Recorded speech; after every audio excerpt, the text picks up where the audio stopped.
Kraft presents The Great Gildersleeve. Yeah.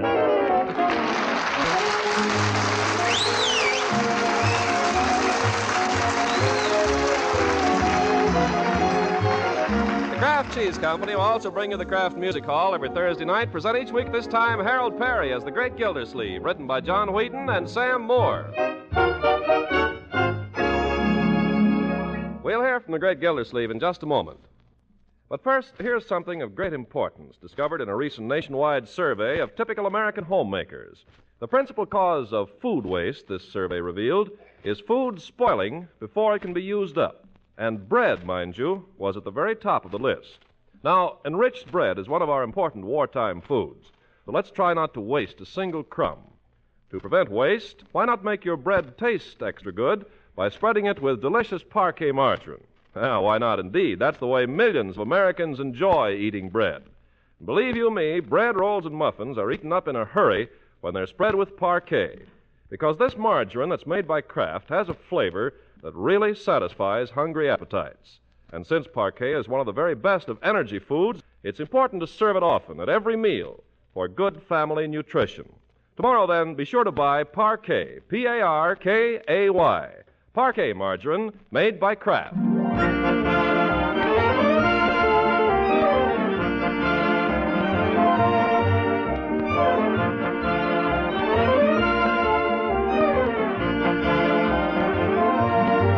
Now let's look in on the great Gildersleeve, whom we find at home and at peace in the bosom of his family. Having just enjoyed a quiet dinner with his niece and nephew, Marjorie and Leroy, he pushes back his chair from the table and reaches in his vest pocket for an after-dinner cigar.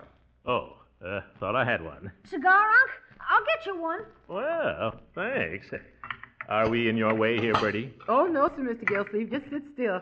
I hope you don't mind if I clear away the dishes, though. I got a meeting tonight down at the church. What's the meeting about, Bertie? Religion and the post-war world. I'm supposed to bring the donuts.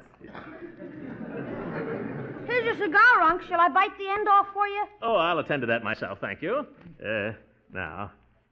Match. I've got one. Oh, thanks. No, I'll light it for you. Well, such service. You got it? Yeah, I've got it. You sure it's lit? Oh, it's lit. I could light it again. I've got another match. This is quite sufficient, thank you. Are you enjoying it? Leroy, what's come over you? Now, Marjorie, let's be thankful for small favors and ask not whence they come. Leroy's been a very good boy lately, hasn't he, Bertie? He sure has. He ain't been himself all week. Phone. I'll answer it. I wish, Marjorie, you'd tell your friends not to disturb us during meals. Hello? Yeah, this is Leroy. Who's this? Oh, hello, Miss Goodwin. Miss Goodwin? Yeah, he's here. Just a minute, please. I'll take it, Leroy. Just a minute. Give me the phone. You're keeping Miss Goodwin waiting. Before I forget it, Unc, I've got a report card for you to sign. I've been meaning to show it to you, but it kept slipping my mind. Give me that phone, Leroy. Hello, Eve? Oh, how are you? Well, it's been weeks. Leroy? Uh-oh. You stick around, young man. Excuse me, Eve. Why, yes, I'd like very much to talk about him. I'll come to school with him Monday. No, I'll tell you.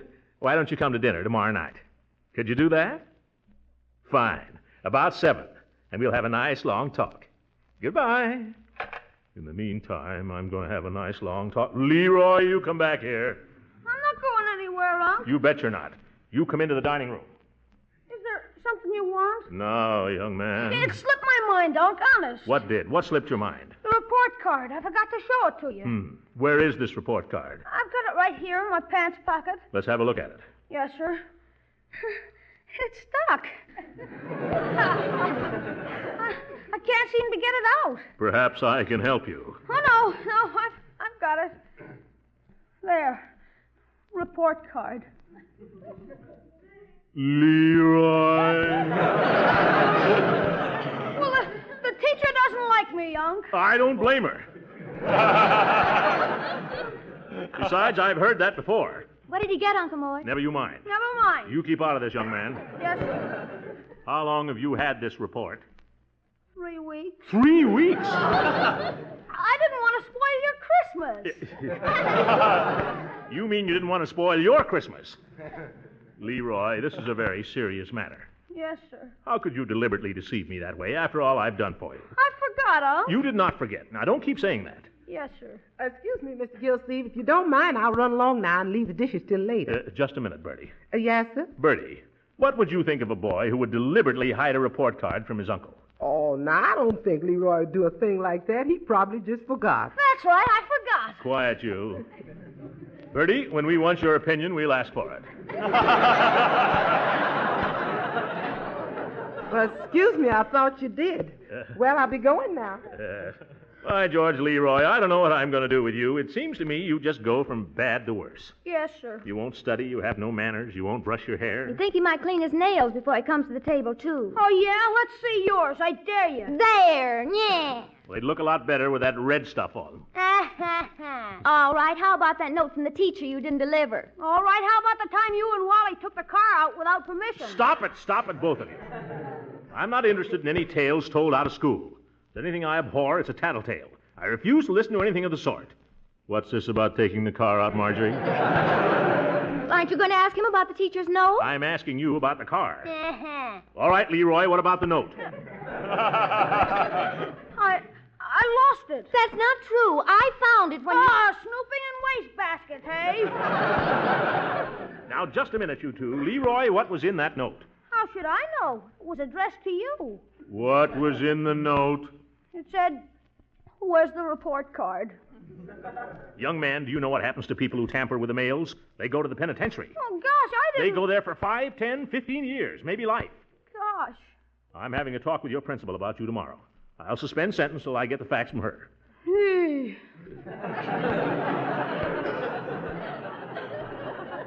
She's coming here to dinner, and I want you to make a good impression for once. Oh, I will. Not if you look the way you do now.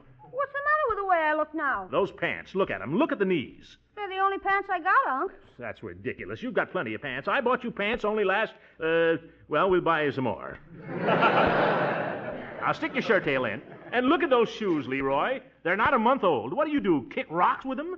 I don't do a thing. They just get that way. By George, you're going down to Hogan Brothers with me the first thing in the morning. Beginning tomorrow, young man, we're starting a campaign here. A campaign to make you look and act like a respectable human being.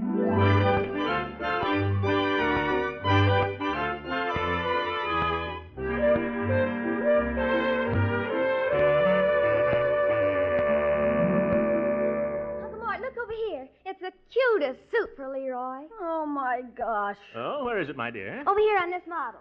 See? Standing on the counter. Oh, Unc, you don't want me to look like a wax dummy. You're never clean enough to look like a wax dummy, Leroy. By George, that just isn't the suit I had. Well, I kind of like that. Yes, gentlemanly, but at the same time, perfectly comfortable. Ought to wear well, too. Flannel, wonderful stuff. How do you like it, Leroy? Where would I wear a suit like that? What do you mean, where would you wear it? You wear it this evening at supper. Wear it to school. Just wear it, that's all. Nobody wears clothes like that, Unc. Well, gentlemen do. And you're going to look like a gentleman for a change. What the devil's a salesman? Let's buy the darn suit and get out of here. Well, I thought you were going to get him some shoes, Uncle Mort. Suit will look awful with those old elk-hide things. Oh, for corn's sake, these shoes are all right if they were only shined. Well, why don't you shine them? I gave you a shoe polishing kit last Christmas, didn't I? Yeah. Well? The stuff is all dried up. Confound it, that's because you left the cover off. That's typical of you, Leroy. You have no regard for the value of anything. You leave the cover off the polish, naturally it dries up. What's the consequence? You can't polish your shoes. What's the consequence? They dry up. And what's the consequence of that? My feet dry up? No, I have to buy you a new pair of shoes. You think money grows on trees? Uncle Mort. Huh? Well, sir, what can I do for you this morning? I want to look at some suits. Yes, sir. For yourself or for the little fellow? For the boy. He likes that one up there on the model. Oh, Unc. Oh, stop squawking, Leroy. You can't dress like a 10-year-old all your life. Who asked you? Nobody asked me, but Then I keep your big nose out of it. Leroy? Why, you little... Marjorie, stop this, both of you. Well. You got quite a handful there, haven't you? Yes, I have. Come on, let's try on the suit. I'm sorry, sir, but I'm afraid the one on the model would be too large for the little fellow. I was afraid of that, Unc. Never mind, let's see the next size smaller. That suit on the model is the only one like it in the store. Let's try it on anyway. He'll grow into it. Whatever you say, sir. It is a lovely piece of material, imported type flannel. Imported type? Yes, sir. It is like imported flannel, but it's made in our own mills right in this country. Oh, well, try on the coat, Leroy. Okay. Well, that's not bad for size, not bad at all. I think it looks fine. But you can't really tell with that awful polo shirt. Yeah, that's right, my dear. Give the boy a shirt and a tie so we can get an idea of the suit. You mean you want to buy it? Yes, I want to buy him a shirt and a tie. A white shirt. Yes, sir. What neckband, Sonny? 12 and a half. You ought to have a bigger neck than that, Leroy. Bring him a 14. Yes, sir. I could just slip a tape measure around and make sure. Bring him a 14. Size 14, the gentleman says, and a necktie. While he's getting the shirt, Leroy, slip into those pants. Where'll I go? You don't have to go anyplace. Just stand behind me. Gosh,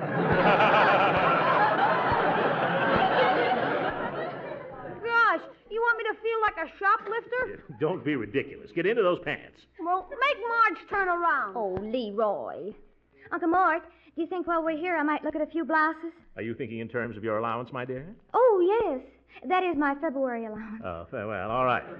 But make it snappy. I'll be right back. Yes, sir. Here's the shirt and tie. Oh, what happened to the little fellow? Oh. There I am. Now put these on, Leroy. Okay. Bring him a pair of shoes, too. Yes, sir. Got a shoe stamp? Staff, no, not with me, but I got plenty of them at home. I'm sorry. Hogan Brothers cooperate 100% with the OPA. I want the boy to try on a pair of shoes. If they're any good, I'll send them down with the stamps this afternoon. Yes, sir. And I'll thank you not to question my patriotism. What size shoes, Leroy? 4. Little feet will be growing soon. Bring him 5s. Yes, sir. Black Oxfords. Yes, sir. Will you tie the tie for me, Unc? Yeah, give it to me. Now, hold still. Hold your head up, Leroy. I can't see through your skull. Okay. When I was your age, I could tie a bow tie and a four-in-hand. There. And here are the shoes for the little fellow. Stop calling him a little fellow. Thanks, Unc. Put on the shoes, my boy. How much will all this be? Well, let me see. It will be 13, 50, shirt, $10, tie, 75, shoe, 5, 21, 25, 21.86. Oh, my goodness. Here, put on the coat, Leroy, and let's see if it's worth it. How do the shoes feel? Walk around in them a little bit. They're so big they feel better than the old ones. Well, by George, you look like a gentleman. Yes, he looks fine. Come over here and look at yourself in the glass, my boy. I don't like to put you to all this expense, Unc. Oh, don't worry about it. You can wear these clothes till you're 16. Oh, Leroy. Well, you look simply lovely. Oh, and I found 2 dresses upstairs for myself that I'm just crazy about. And just think, Uncle Mort, both of them for only $26. Oh, $50 to get Leroy dressed for supper. Young man, your manners had better be perfect.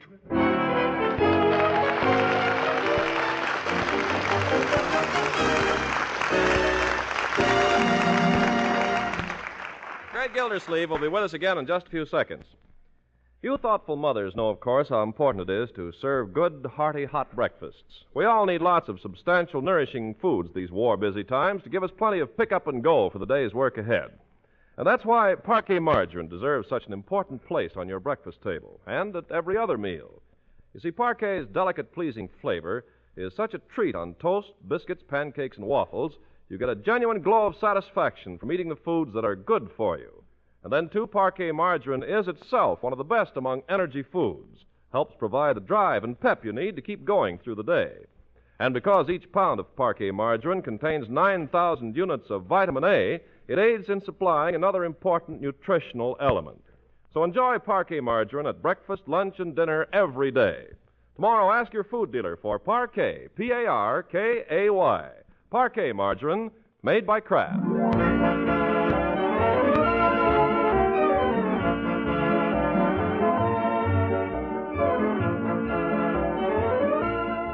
Now let's get back to the great Gildersleeve. It's Saturday evening and a very uncomfortable one for Leroy, for the principal of his school has come to dinner. But somehow he's lived through it, and now everyone has repaired to the living room where Leroy has been called upon to perform for Miss Goodwin.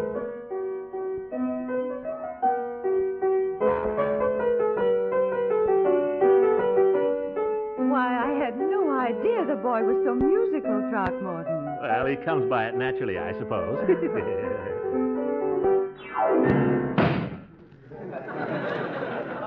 Now can I go? Oh, play something else. Please do. He can't. That's the only piece he knows. Oh, yeah? Leroy! Leroy! Past your bedtime now, son, I'm afraid. Say goodnight to Miss Goodwin. So soon? Yeah, I have to get plenty of sleep so I can get up early tomorrow and study. Don't overdo it, Leroy. Good night, Miss Goodwin. Good night, Leroy. Leroy? Ah. Good night, sister dear. Oh, for goodness sake. Great chums, these children. Good night, Uncle Mort. Good night, Leroy. Are you kidding? Leroy!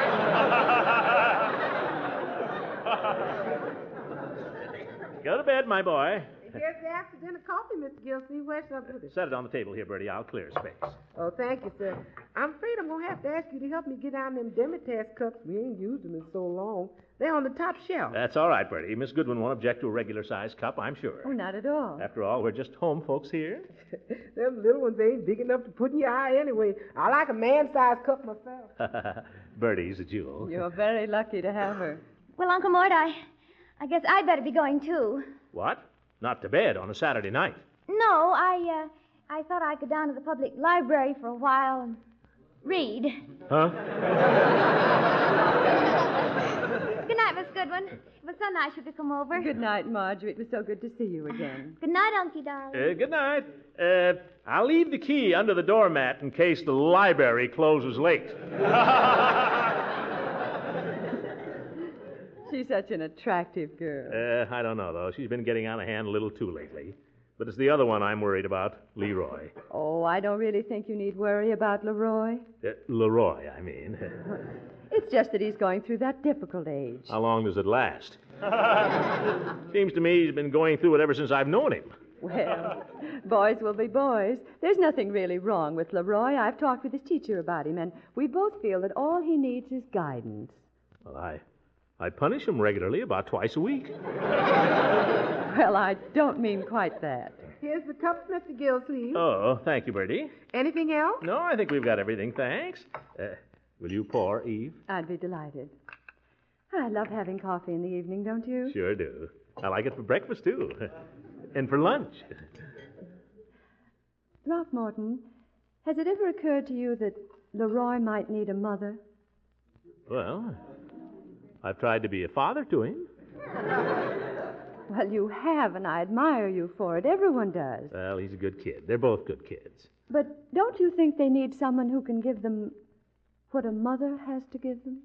Well, I never thought of it that way. Maybe you're right. Someone who would be not only a guide and mother to them, but you have yourself to think of, too. After all, a house without love isn't much of a home. You must have felt that. You know, it's funny you saying that. I almost got married about a year ago. I guess I told you. Yes, you told me. Then I sort of gave up the idea. Maybe I shouldn't. Well, we've all had our disappointments. I don't think you should let one unfortunate affair sour you on the whole idea, if at first you don't succeed. Yeah.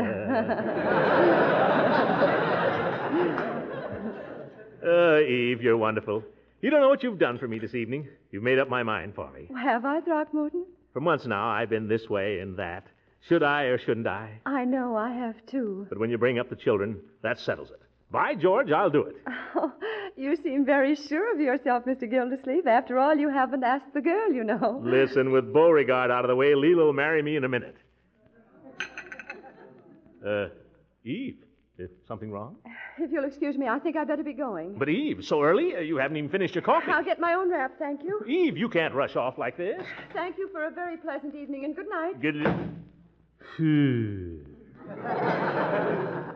Miss Goodwin ain't left already.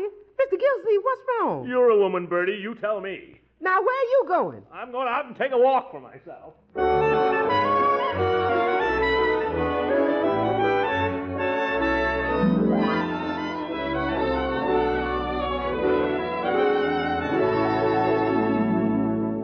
I just can't understand it, fellows. 1 minute she's as cool as a cucumber, gives me plenty of good sound advice, and the next minute she walks out in a huff. I tell you, gentlemen, the deviousness of a woman's mind and the inconsistency of her whims are enough to discourage a man from having anything to do with the entire sex. Well, no. I wouldn't say that.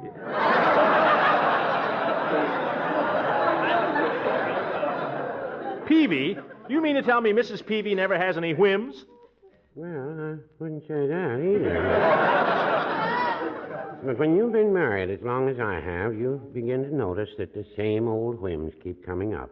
And if you're smart... If you're smart, you wouldn't be married. Well, Judge, why so bitter? I'm not being bitter, Gildy. I'm simply facing facts. Well, Judge, people have been getting married now for quite some time. There must be something in it. Oh, don't misunderstand me. I have nothing against marriage. I'm all in favor of it. For other people. Yeah, for other people.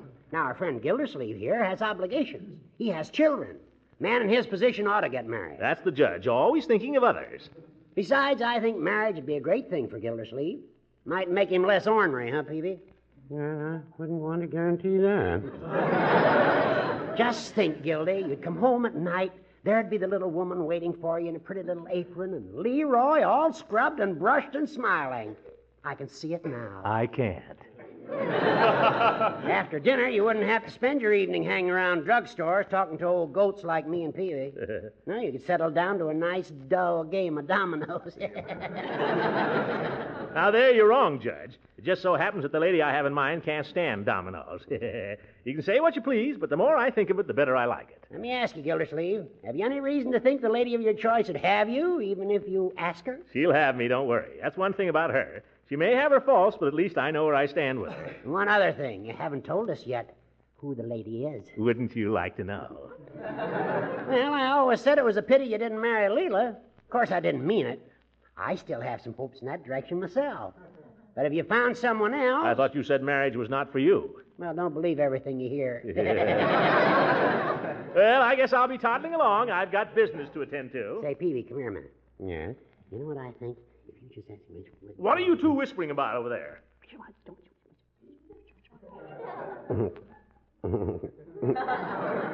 Well, no, I wouldn't say that. Come on, what are you two talking about? Well, Mr. Gildersleeve, there's one thing we'd like to know. What's that? Has the lady in question met Leroy? Well, she knows what she's getting into, don't worry. And she's still willing to marry you? Then I'd say it was a perfect match, wouldn't you, Peavy? I'd say it was ordained in heaven. Good luck, Mr. Gildersleeve. I don't need luck, Peavy. This is in the bag.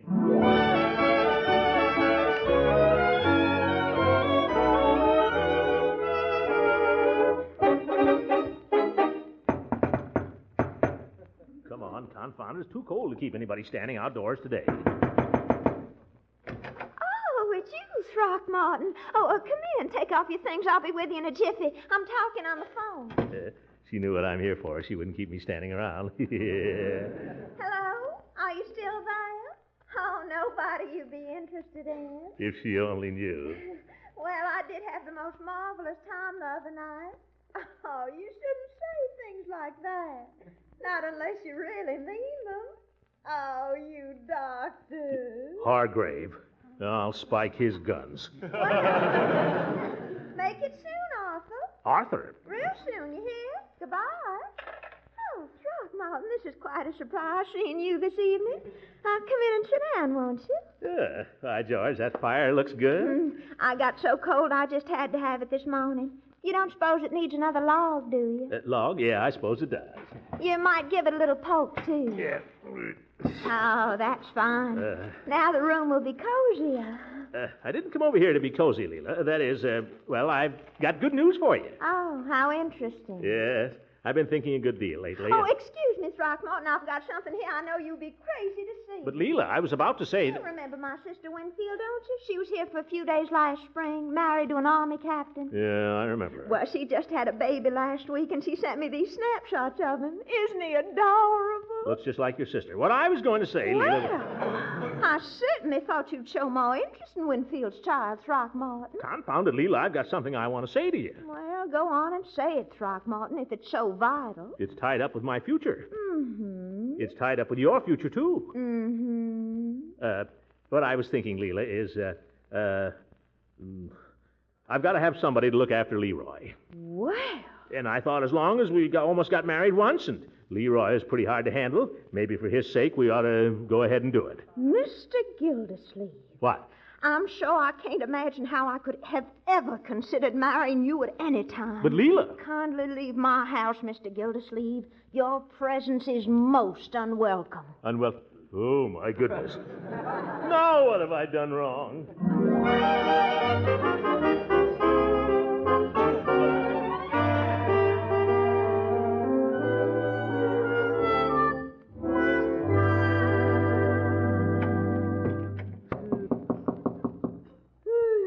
Who's that? It's me, Leroy.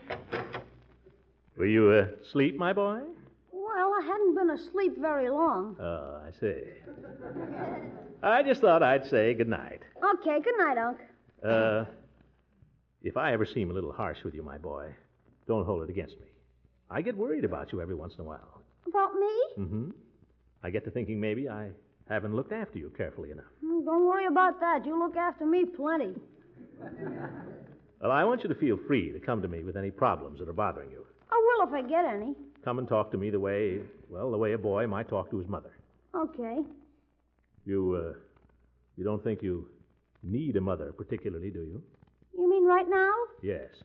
Unc, you're not going to go and No. That is, well, there's nothing very immediate anyway. I'm glad to hear that. Yeah, I think we're doing pretty well.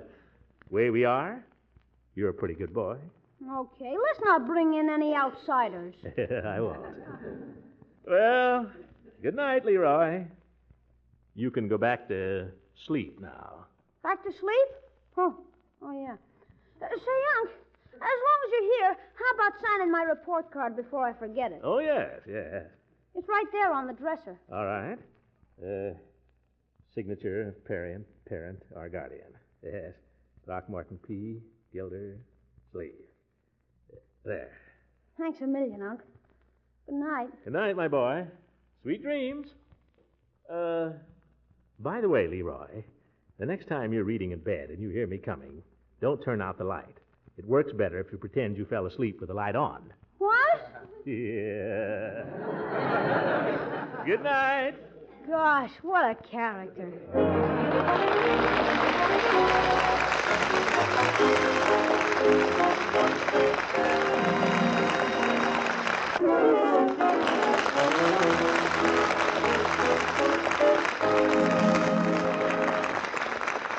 Music heard on this program was directed by Claude Sweet. This is Ken Carpenter speaking for the Kraft Cheese Company, inviting you to tune in again next week for the further adventures of the great Gildersleeve. This is the National Broadcasting